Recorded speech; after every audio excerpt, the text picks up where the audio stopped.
ఆకాశాన్ని తాకేంత ధైర్యం, వాయువేగంతో దూసుకు వెళ్లే సత్తా, గగన విహారంలో ఎదురులేని నైపుణ్యం భారత వైమానిక దళం సొంతం. Touch the sky with glory నినాదంతో ఆకాశమే హద్దుగా ఇండియన్ ఎయిర్ ఫోర్స్ ప్రయాణం కొనసాగుతోంది. నేడు భారత వైమానిక దళం ఆవిర్భావ దినోత్సవం సందర్భంగా దూరదర్శన్ యాదగిరి ప్రత్యేక కథనం.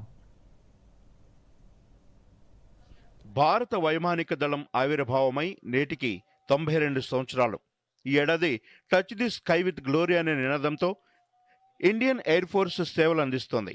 భారత వైమానిక దళాన్ని అధికారికంగా బ్రిటిష్ సామ్రాజ్యంలో 1932 అక్టోబర్ 8వ తేదీన స్థాపించారు.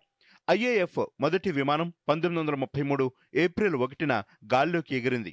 అయితే రెండో ప్రపంచ యుద్ధంలో భారత వైమానిక దళం కీలక పాత్ర పోషించింది. దీంతో బ్రిటిష్ ప్రభుత్వం భారత వైమానిక దళాన్ని రాయల్ అనే పేరుతో సత్కరించింది. భారత్కు స్వాతంత్రం వచ్చాక 1947లో ఇండియన్ ఎయిర్ ఫోర్స్ను రాయల్ ఇండియన్ ఎయిర్ ఫోర్స్గా పిలిచేవారు. 1950లో తొలిసారి ప్రభుత్వం ఏర్పడడంతో రాయల్ అనే పేరును తొలగించి భారత వైమానిక దళంగా మార్చారు.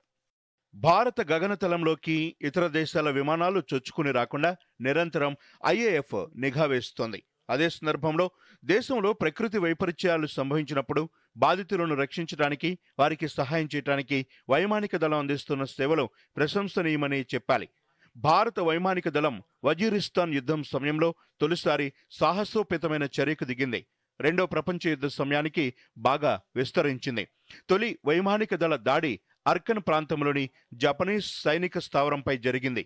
యుద్ధ సమయంలో ముఖ్యంగా బర్మాలో ఐఏఎఫ్ గొప్ప రక్షణ శక్తిగా నిరూపించుకుంది. దాని తర్వాతే రాయల్ ఇండియన్ ఎయిర్ ఫోర్స్గా ప్రసిద్ధి చెందింది. ఈ యుద్ధం తర్వాత ఐఏఎఫ్ అంచెలంచెలుగా వృద్ధి చెందింది. యుఎస్కు చెందిన ఉల్టీ వింగియన్స్, బ్రిటిష్ హాకర్ హరికేన్, వెస్ట్లాండ్ లైసెండర్ వంటి అధునాతన ఎయిర్ క్రాఫ్ట్లు ఐఏఎఫ్లో వచ్చి చేరాయి. అంతేకాకుండా భారత గడ్డపై పొరుగు దేశాలు దాడికి తెగబడినప్పుడల్లా భారత వాయుసేన కీలక పాత్ర పోషించింది. ముఖ్యంగా 1960లో ఏర్పడిన కాంగో సంక్షోభం, 1962లో జరిగిన ఇండో చైనా యుద్ధం, కశ్మీర్ కోసం 1965లో జరిగిన పాకిస్తాన్ యుద్ధం, 1971లో జరిగిన బంగ్లాదేశ్ విముక్తి పోరాటం, 1984లో జరిగిన ఆపరేషన్ మేఘదూత్, 1988లో ఆపరేషన్ కాక్టస్, 1999లో జరిగిన కార్గిల్ వార్ సమయాల్లో ఇండియన్ ఎయిర్ ఫోర్స్ సేవలు ప్రశంసనీయం. 1984లో కశ్మీర్ ప్రాంతంలోని సియాచిన్ గ్లేసియర్ను స్వాధీనం చేసుకోవటానికి భారత్ ఆపరేషన్ మేఘదూత్ను ప్రారంభించింది.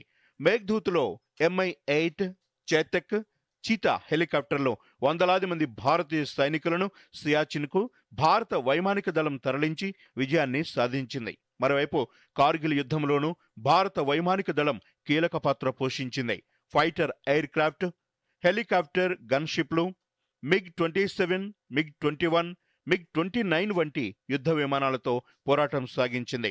ఐఏఎఫ్ తన రాడార్లను MiG-29 యుద్ధ విమానాలను పాకిస్తాన్ సరిహద్దులో సైనిక కదలికలపై తనిఖీ చేయడానికి భారీ సంఖ్యలో మోహరించి యుద్ధ సమయంలో ఐఏఎఫ్ ముఖ్య భూమిక పోషించింది. గడిచిన 9 దశాబ్దాల్లో భారత వైమానిక దళం సాంకేతికంగా ఎంతో అభివృద్ధి చెందింది. ఎటువంటి ముప్పునైనా ఎదుర్కొనేందుకు సంసిద్ధంగా మారింది. ప్రస్తుతం ప్రపంచంలోనే 4వ అతిపెద్ద వాయుసేనగా భారత వైమానిక దళం పేరుగాంచింది. ప్రస్తుతం ఐఏఎఫ్లో సుమారు 1,27,000 మంది సిబ్బంది, 1,622 యుద్ధ విమానాలు ఉన్నాయి. నిరంతరం భారత రక్షణకు పాటుపడుతున్న వాయుసేన నేడు 92వ ఆవిర్భావ దినోత్సవాన్ని జరుపుకుంటోంది.